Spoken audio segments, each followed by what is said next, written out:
한 미래가 촉망받는 젊은이가 있었습니다. 그는 젊은 나이 20대에 일찍이 박사학위 공부를 하고 아주 우수한 논문을 쓰게 됩니다. 주변에서는 앞으로의 그의 미래가 기대된다고 하나같이 그를 향해 극찬을 하였습니다. 이제 졸업을 얼마 남겨두고 그는 여행을 떠나기로 마음을 먹게 돼요. 그렇게 설레는 마음으로 여행을 준비하게 되었는데 갑자기 가슴에 통증을 느끼게 된 거예요. 왜 그러지? 일시적인 현상인가 싶었지만 다음 날에도 계속해서 느껴지는 통증으로 인하여서 이 젊은이는 병원에 방문하게 됩니다. 별일 아닐 거야 라고 생각하고 검진을 받았고 며칠이 지난 후 의사로부터 청천벽력과도 같은 검진의 결과를 듣게 돼요. 폐암 말기였습니다. 한순간에 자신의 핑크빛 미래가 와르르 무너지게 돼요. 현실을 도저히 받아들일 수 없는 상황이었지만 그 다음 그에게 들려온 이야기는 당신에게 남은 시간이 얼마 되지 않는다는 시한부 선고가 내려지게 됩니다.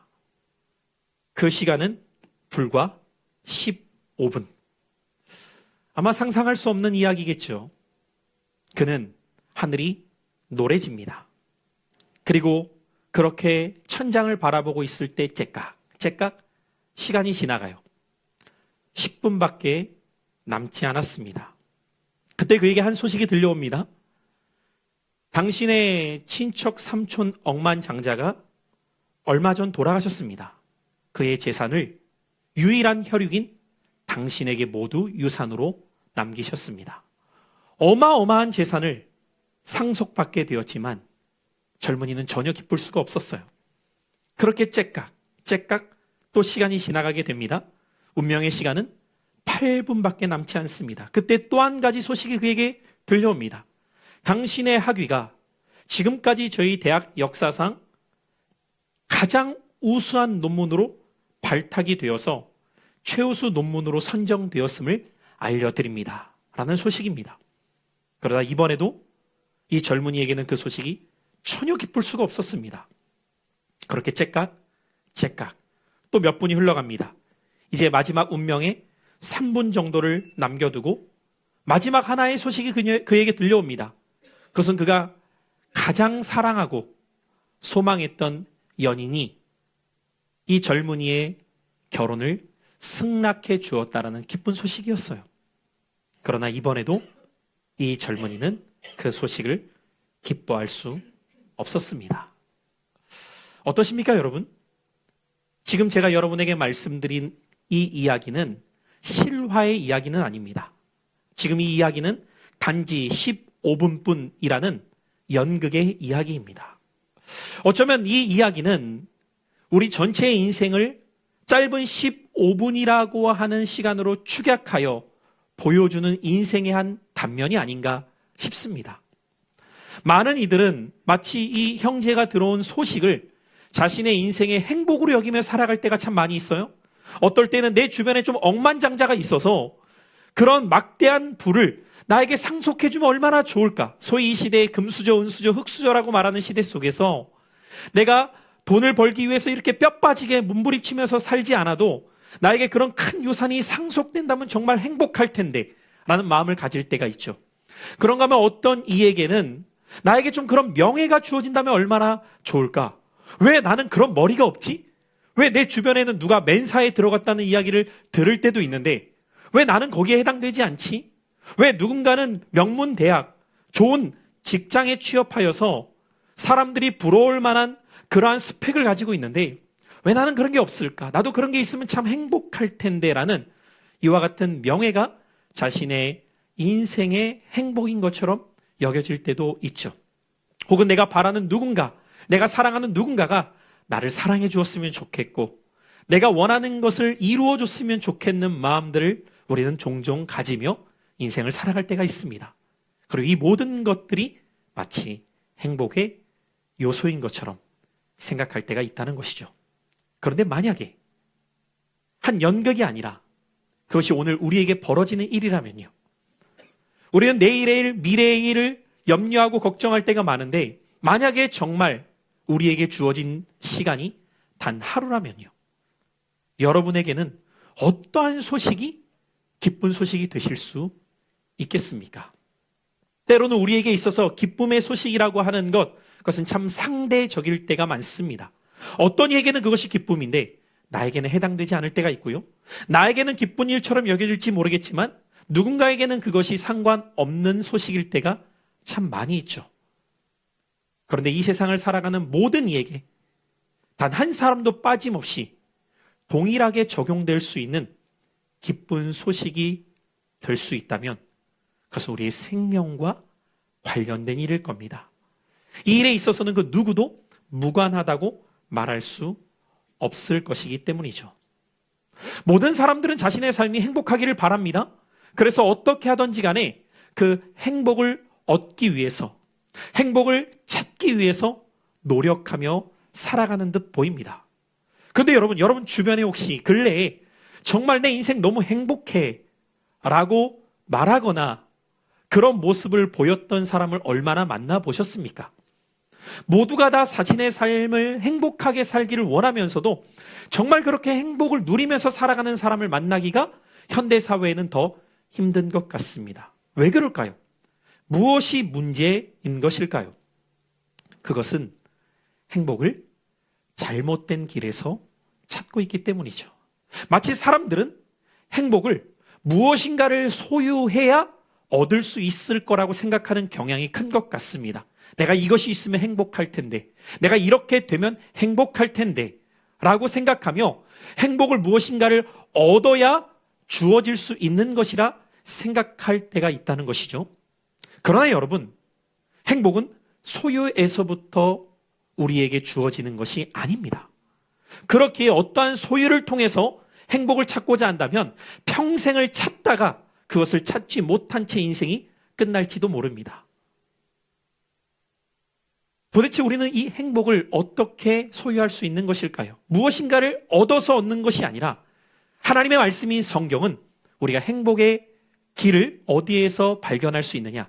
내가 어떤 존재인지를 바로 알게 될 때에 거기에서 우리는 행복을 찾을 수 있다고 가르쳐주고 있습니다.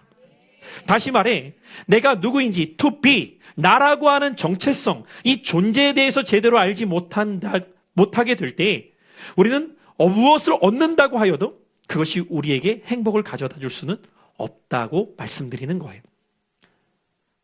가장 단순한 질문 같지만 가장 답하기 어려운 질문 중에 하나가 Who are you? 당신은 누구입니까? 라는 질문이에요. 우리는 무엇을 하면서 살아가야 되지? 라고 하는 투두에 대한 고민은 참 많이 하면서도 나는 도대체 어떤 사람이지? 나는 어떤 존재인지? 라고 하는 이 질문 앞에서 우리는 고민하지 않고 답을 갖지 않은 채 살아갈 때가 참 많은 것 같습니다. 마치 물건 하나도, 이 컵 하나도 이 컵이 어떤 존재인지에 대해서 알아야지만 이 컵이 어떻게 사용되어져야 되는가를 쉽게 알 수 있는데 컵이 무엇인지도 모른 채 어떻게 사용해야 되지? 라는 질문은 모순이 될 수밖에 없는 것과 같은 원리인 거죠. 그런데 우리는 세상에서 내가 어떤 존재인지에 대해서 들어보는 적이 없어요. 너는 앞으로 뭐 할 거야? 뭐 하고 싶어?에 대한 질문은 끊임없이 들으면서도 너는 어떤 사람이야? 너는 어떤 존재야? 라고 하는 질문에 대해서는 들어본 적도 거의 없고 고민해 본 적도 거의 없는 것이죠. 대부분의 청소년기에 사춘기들이 고민하는 문제가 이 문제 아닙니까? 도대체 난 누구지? 자기 정체성에 대한 혼란이 오게 될 때 방황을 하게 돼요. 그리고 방황하다가 그 시간이 조금 지나가게 되면 이런 소리를 듣게 되죠. 너 지금 그런 생각하면서 시간 보낼 때 아니야. 일단 공부부터 해. 일단 공부부터 하래요. 일단 대학부터 가래요. 근데 대학 가면 이 문제가 해결되나요? 아니요. 대학을 들어갔어도 그것이 명문대이든 안 명문대이든 그게 중요한 게 아니라 그 문제는 해소되지 않은 채 정신없이 분주하게 시간이 지나가다 보면 어느 순간 이 문제는 또다시 찾아오게 돼요. 누군가가 그렇게 말하더라고요. 사춘기보다 무서운 게 갱년기래요. 그러니까 갱년기를 건들지 말래요. 사춘기하고 갱년기가 싸우면 갱년기가 이긴대요. 40, 50대가 되어도 이 문제가 해결되지 않아요. 왜요? 정신없이 엄마로 살아왔거든요. 정신없이 아빠로 살아왔거든요. 근데 어느 순간 내가 사라져버린 거예요. 도대체 나는 누구지? 무엇 때문에 이렇게 살고 있지? 이 문제는 나이가 들어도 해결되지 않더라고요. 여러분은 누구이십니까? 오늘 이 자리에 오신 여러분은 어떤 존재이신가요? 결혼하기 전까지는 그래도 내 이름을 말하고 내 직업을 말할 때가 있는데 어느 순간 결혼하고 자녀를 낳으면 내가 사라지죠. 순자 엄마, 말자 엄마, 요즘에는 그런 이름은 별로 없지만 뭐 이쁜이 엄마, 뭐 누구 엄마 이렇게 누구 아빠 이렇게 불려지면서 김대리, 뭐 박 부장 어느 순간부터 나라고 하는 정체성이 사회에서 규정한 어떤 그 틀 안에서 내가 되어버린 그러니까 그것을 잃게 되는 순간 내가 사라지는 경험을 하는 거죠. 더 이상 자녀가 나를 필요로 하지 않을 때 자녀만을 위해서 살았는데 나는 사라져 있어요. 직장만을 위해서 살았는데 직장에서 퇴사하게 되는 순간 나는 사라지는 듯한 느낌을 받게 되는 것이죠. Who are you? 여러분 누구이십니까? 놀랍게도 하나님의 말씀인 성경은 우리가 어떤 존재인지를 이렇게 기록하고 있어요. 창세기 1장 27절입니다. 하나님이 자기 형상, 곧 하나님의 형상대로 사람을 창조하셨다. 여러분 하나님의 말씀인 성경은 우리에게 우리가 어떤 존재인지를 이렇게 말합니다. 우리는 우연히 존재하거나 내가 원하지 않았는데 있는 것이 아니라 하나님이 우리를 창조하셨는데 우리를 어떤 존재로 창조하셨냐면 하나님의 형상대로 창조하셨다는 거예요. 하나님의 형상이 바로 나라고 하는 존재의 가장 처음 정체성으로 정의되어 있는 것이 성경입니다. 그래서 우리라고 하는 존재가 어떤 존재인지를 알게 될 때 우리는 어떻게 살아가야 행복할 수 있는지를 알 수 있게 된다는 것이죠. 여러분 하나님의 형상으로 창조되었다는 것 어려운 표현인 것 같지만 이렇게 쉽게 표현해 보겠습니다. 올해에도 저희 교회에는 2명의 귀한 자녀들이 태어나게 되었는데 제가 보면서 얼마나 웃음이 나는지 모릅니다. 우리 윤정권 차님이 지금도 저 뒤에 유아실에서 한 달밖에 되지 않은 아이를 데리고 예배를 드리고 있는데요.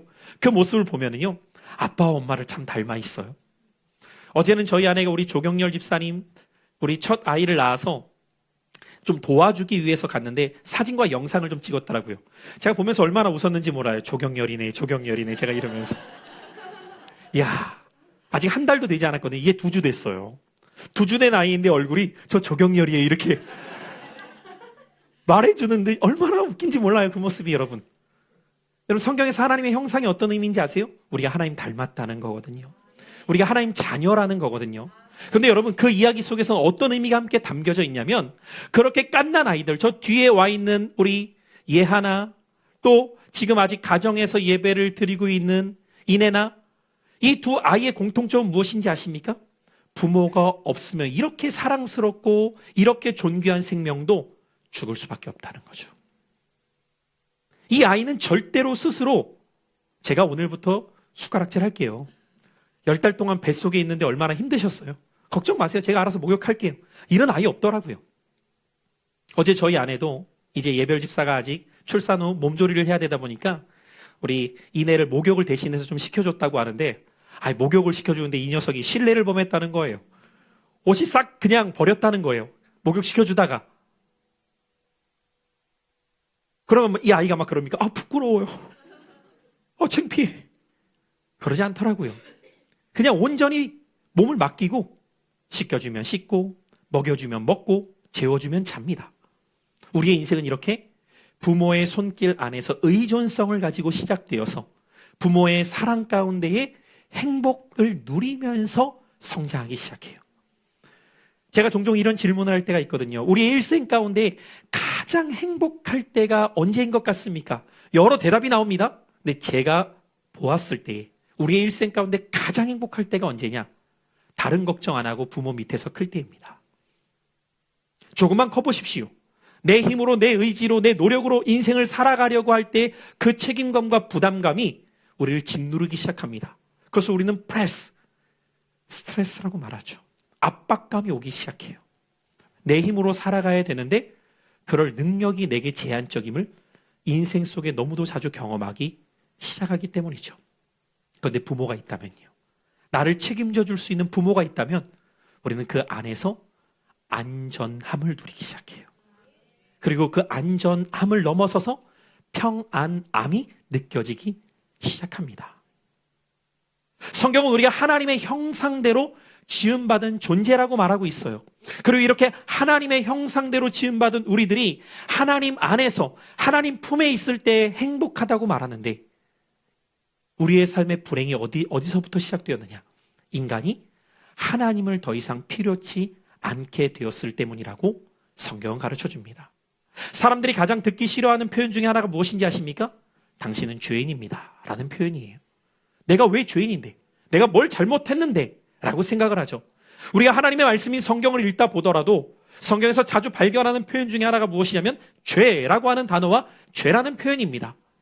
이것을 좋아할 사람은 없겠죠. 그런데 성경에서 말하고 하는 죄는 우리가 무엇인가를 잘못했기 때문에 행하는 의미의 죄만을 말하고 있지 않아요. 더 성경의 죄는 근원적인 의미를 말합니다. 성경에서 말하고자 하는 죄의 핵심은 어디에 있냐면 하나님과 우리가 분리된 상태를 말하고 있습니다. 다시 말해 자녀인 우리가 하나님 필요 없어요, 하나님 없어도 돼요 라고 여기며 살아가는 삶의 태도, 그것을 곧 죄라고 말합니다. 여러분, 자녀가 부모에게 범하는 가장 큰 불효와 죄가 뭘까요? 부모를 부모로 여기지 않는 겁니다. 부모를 부모로 인정하지 않는 것이죠. 그래서 우리는 불효자라고 말하죠. 불효자뿐만입니까? 그 부모를 인정하지 않는 자녀는 누구도 그것을 옳게 여기지 않습니다. 물론 때로는 세상에서는 부모답지 않은 행동을 했던 부모들도 있을 때가 있죠. 그러나 적어도 성경에서 우리에게 보여주고 계시는 하나님의 모습은, 오늘도 귀한 몸 찬양을 통한 찬양이 흘러나왔지만 그분은 얼마나 선하신지, 그분은 얼마나 좋으신지를 우리에게 끊임없이 보여주고 계신다는 거예요. 그런데 우리는 그런 하나님이 필요 없다고 여기며 스스로 살아가려고 했다는 것이죠. 그런데 여러분 생각해 보십시오. 앞서 말씀드린 것처럼 태어난 자녀는 부모가 없으면 아무리 생명이 시작되었어도 그 생명을 유지할 수 없는 상태에 놓이는 것처럼, 우리는 육신만 존재하는 것이 아니라 하나님의 형상대로 지음받았기에 오직 인간만이, 식물이나 동물이 없는 유일하게 소유하고 있는 것이 무엇이냐? 스피릿, 영혼이 있다는 거예요. 이것이 하나님의 형상대로 지음받은 인간의 특성이라는 거죠. 우리가 동물과 다른 존귀한 존재가 될 수 있는 이유는 바로 이 때문입니다. 인간은 몸만이 아니라 영혼을 가지고 있기 때문에. 그런데 영혼의 주인 되시는 하나님과 분리가 되었을 때 성경은 우리에게 이렇게 기록하고 있어요.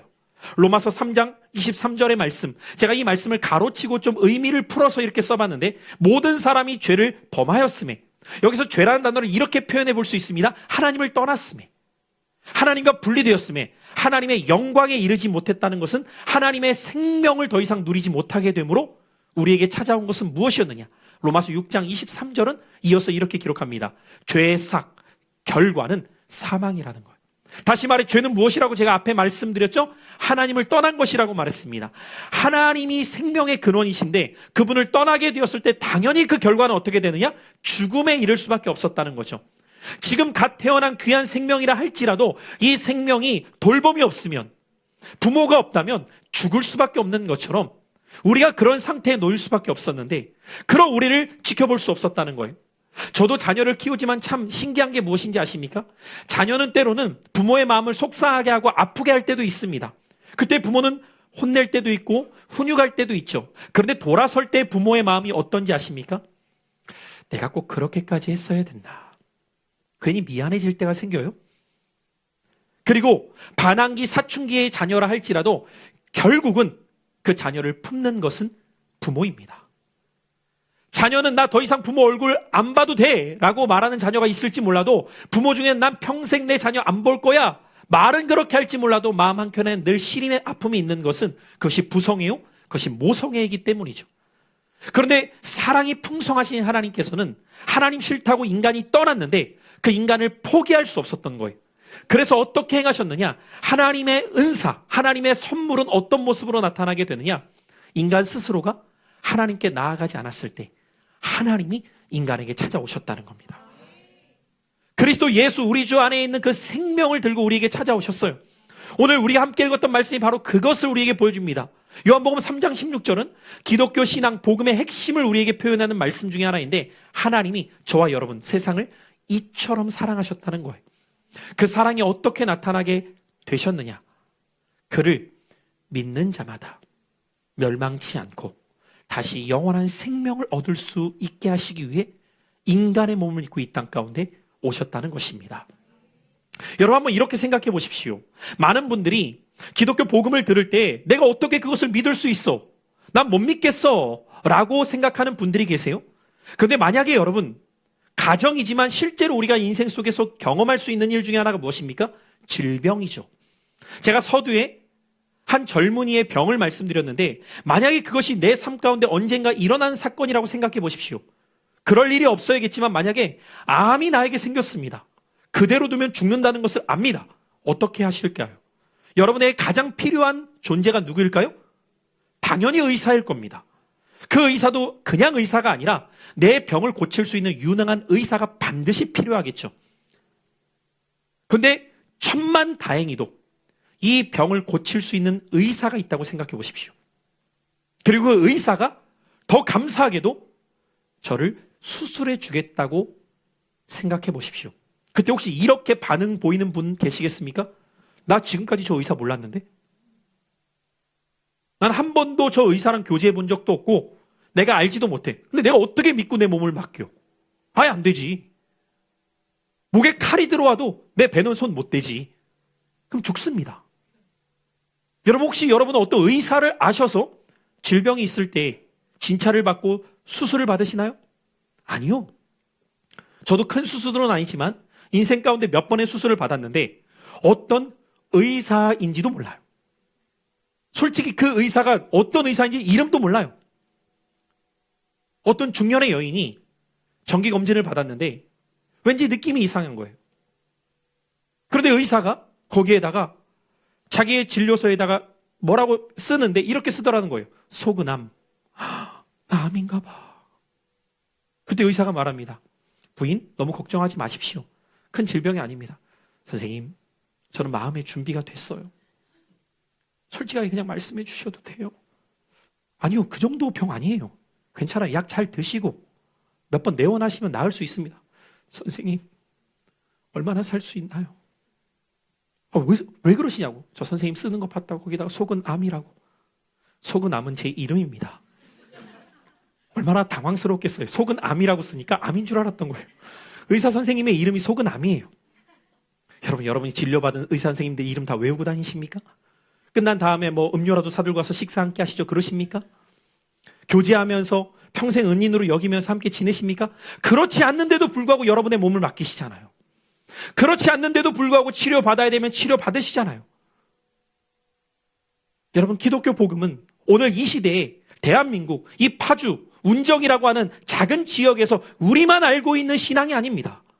우리가 알든 모르든 지금도 전 세계에 있는 약 75에서 80억이 되는 인구 가운데 수많은 이들이 기독교 복음 안에서 자신의 인생의 길을 발견하고 자신의 존재의 의미를 깨닫게 되고 자신이 어떻게 살아가는 것이 진정한 행복인지를 누리며 살아가게 되었다는 것이죠. 그리고 지금도 살고 있다는 것입니다. 오늘 이 한 번의 시간을 통해 어떻게 제가 기독교 복음을 여러분에게 다 설명할 수 있겠습니까? 그러나 한 가지 분명한 것은 여러분, 결국 우리의 인생은 어떤 길로 들어서느냐에 따라 그 길의 끝은 달라지게 됩니다. 성경은 결국 우리의 인생길을 딱 두 가지 길로만 설명합니다. 생명에 이르는 길, 사망에 이르는 길이 있다고 말합니다. 여러분은 어떤 길로 걷기를 원하십니까? 물론 어떤 길이 옳은 길인지 우리의 인생은 단 한 번밖에 없기에 그것을 다 알고 걸을 수는 없을 것입니다. 그런데 하나님인 그분이 우리에게 주신 이 말씀에 예수 그리스도가 이 땅 가운데 오신 목적을 요한복음 14장 6절을 통해서는 이렇게 기록하고 있어요. 내가 곧 길이요 진리요 생명이다. 생명에 이르는 길이 되어주시기 위해서 예수님이 이 땅에 오셨다는 거예요. 그리고 우리가 행할 일은 단 한 가지, 그분을 믿는 것이라고 말해요. 마치 우리가 병이 있을 때 의사를 믿어야 치료받을 수 있듯, 우리가 생명을 얻기 위해서는 생명의 길 되신 예수님을 믿을 때에 우리가 그 예수님을 통하여 깨어졌던 하나님과의 관계가 다시 회복되고 영원한 생명을 얻어 진정한 행복을 누릴 수 있다고 말씀하십니다. 저는 오늘 다시 이 말씀을 읽고 말씀을 마치려고 합니다. 오늘 본문의 말씀입니다. 요한복음 3장 16절. 하나님이 여러분을 이처럼 사랑하사 독생자이신 예수님을 주셨으니 이는 그를 믿는 자. 예수님을 왜 믿어야 됩니까? 영생을 얻기 위해서입니다. 오늘 우리가 함께 첫 찬양으로 불렀던 곡이 행복이라고 했던 곡이에요. 이 행복의 가사의 후렴구를 보면은 이렇게 가사가 써 있습니다. 이것이 행복이라오. 하나님의 자녀로 살아가는 것이, 이것이 행복이라오. 여러분, 우리에게는 모두 부모가 있어야 됩니다. 그런데 육신의 부모만이 아니라 나의 생명을 주신 하나님 아버지가 계세요. 여러분이 오늘 존재했던 이유도 여러분을 낳아주시고 길러주신 부모가 있는 것처럼, 그러나 그 부모도 할 수 없는 영역이 무엇이냐? 생명입니다. 생명은 사람의 영역이 아니기 때문이에요. 하나님께서 저와 여러분 모두의 생명이 되어주신다 말씀하세요. 이것을 믿는 자마다 멸망치 않고 영생을 얻게 하십니다. 우리 함께 이 찬양의 가사를 한번 기억해보며 우리 후렴구를 한번 찬양해 보았으면 좋겠는데요. 이 찬양을 모르시는 분들은 한번 가사를 잘 보셨으면 좋겠어요. 그리고 오늘 이 시간 여러분의 삶에 진정한 행복이 되어주실 예수님을 여러분이 믿고 마음으로 모셔드릴 수 있는 귀한 시간이 되기를 간절히 원합니다. 우리 같이 한번 찬양을 하시는 분들은 우리 함께 불러가 보며 우리 마음 가운데 예수님 모실 수 있기를 원합니다. 이것이 행복입니다. 이것이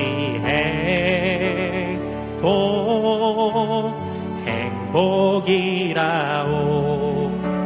세상은 알 수 없는 하나님 선물. 이것이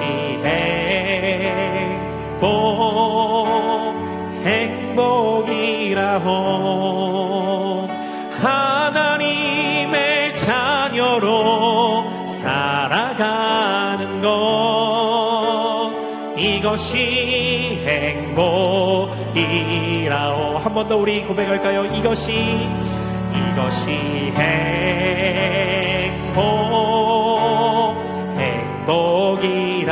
행복이라오. 세상은 알 수 없는 하나님 선물. 이것이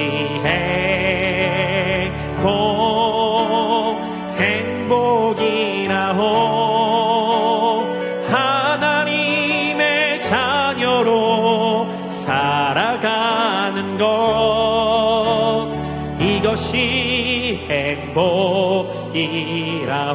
제가 여러분을 위해서 잠시 기도해 주기를 바라는데요, 우리 한번 여러분 잠시 두 눈을 감아주시면 좋겠습니다.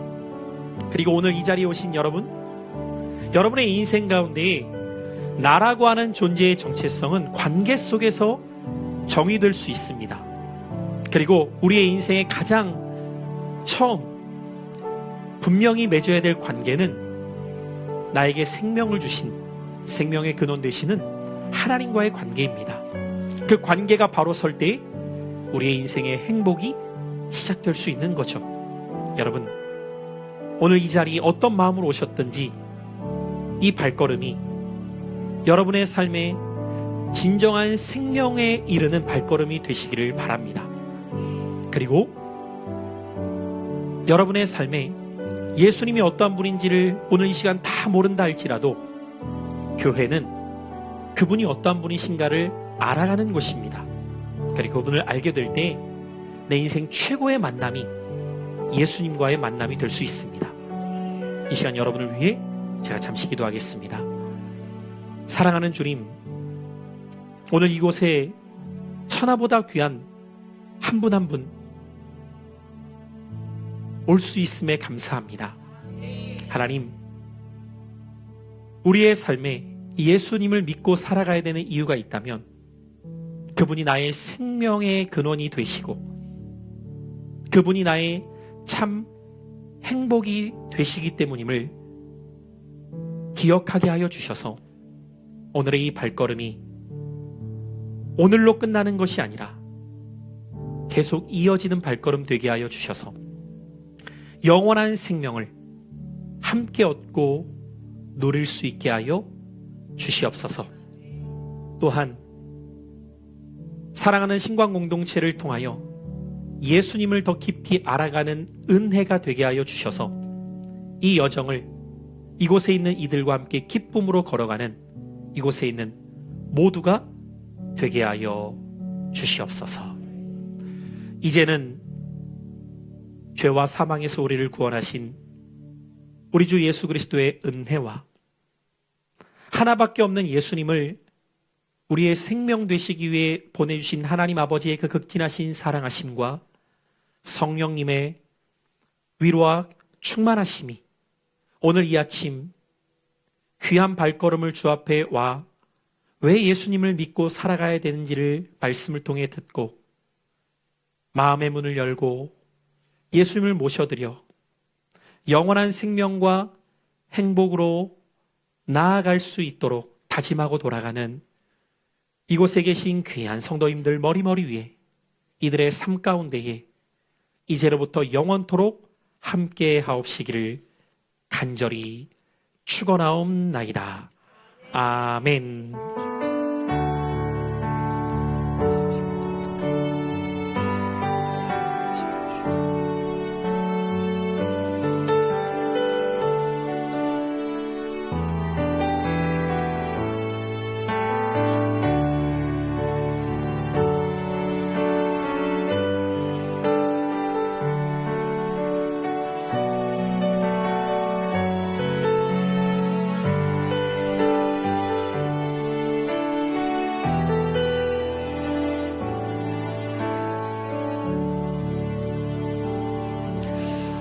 이상으로 예배를 마칩니다. 오신 모든 분들 환영하며 새로 오신 분들은 인도자와 함께 세비실에서 식사가 준비됩니다. 꼭 식사하고 가셨으면 좋겠고요.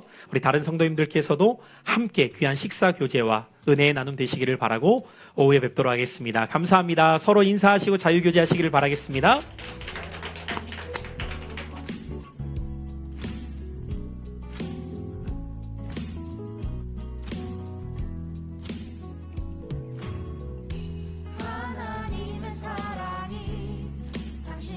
가운데 가득한